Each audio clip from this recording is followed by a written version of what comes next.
This is my audience. Woohoo! Okay, so for our final performance, we have to do a family history story. So it can be either like something ancestral or something what your parents have done in their lifetime. So I'm going to do one that my parents have near and dear to their hearts. It's called the Annual Beckleton Badminton Tournament. So who here knows what badminton is? Shout it out. Yeah. All three of them. Cool. So if you don't know what badminton is, people in the computer, this is a racket, and this is a shuttlecock, which is also known as a birdie. And you play either in groups of two on two, or 1-on-1. And so the annual Beckleton Badminton Tournament was made by my mom and dad, and our last name's Beck, and Wimbledon, the tennis tournament, they kind of mashed them together, so that's how the name came about. And so they had two best friends. One of the ladies was named Rebecca, and she was an artist, so she made all the invites for them. So the first one started out like this. Pass it around. And then it got more and more creative, so it started getting more and more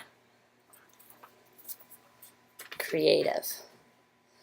And then she also knew how to screen print, so she would, everyone would bring their t-shirts in, and so the next day when the tournament's going, she would screen print her designs, and every year she did a different design for what the tournament was. So this was year 1990. She did a toad holding a racket. You pass that around. And so they just had a bunch of fun, and her husband, Jim, he worked at a butcher shop at the time, so he would bring over the meat the night before, and they would all marinate it, and they would have pork chops or kebabs or steaks or whatever the next day. And my dad, the night before, he would mow the field, he would paint the lines on the court, and he would put up the nets and everything. He also made an outhouse, which the outhouse then had the tradition that everyone would write in it, so they'd bring a Sharpie, and they would write like a joke, or something vulgar, or just anything they could think of. And so that way they could go into the outhouse instead of like all the way up to the house when they were super drunk. My uncle and my dad also brewed beer for the tournaments, so they had like 30 to 40 people there, and they had plenty enough beer to get everyone super drunk. And so every tournament, it had an opening ceremony, and they would play Jimi Hendrix' Star Spangled Banner super loud. And then my dad at the time, the racket was wood, and the birdie, the classical birdie, it has feathers instead of this plastic wiring. So he would light the racket on fire, and the birdie was hanging in a bird cage at one end of the court. He would run around the court with the fiery racket, and then he would light the birdie inside the bird cage on fire. And that's how you knew the starting of the games happened.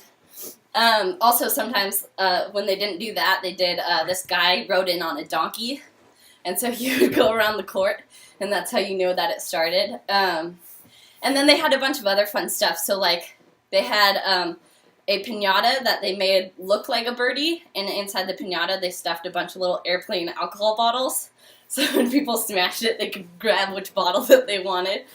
And then there was also a coffin that they had filled with balloons. And so when one person was on a huge winning streak, they'd open up the coffin and balloons would fly out. And then, so at night, it was 30 to 40 people. They're playing double elimination, so it took forever. It was an all-day tournament. And at night, they had the whole thing lit up by Japanese lanterns. And at the very end of the tournament, the people that won, they got this golden goblet. And every year, they would engrave someone's name, the winner's names, into the goblet. And so they would have to come back next year and fight back for the goblet again to get it back. And so that kind of fizzled out when everybody started having kids and grew up a little bit. And so because of this project, we started talking about family history stories, and this one came up. And so my parents were like, we should do that again. So this summer, in August, we're going to have the 12th Beckleton Badminton Tournament. And we told everyone at Thanksgiving, and they're all super excited. So, woo! Woo! Thank you.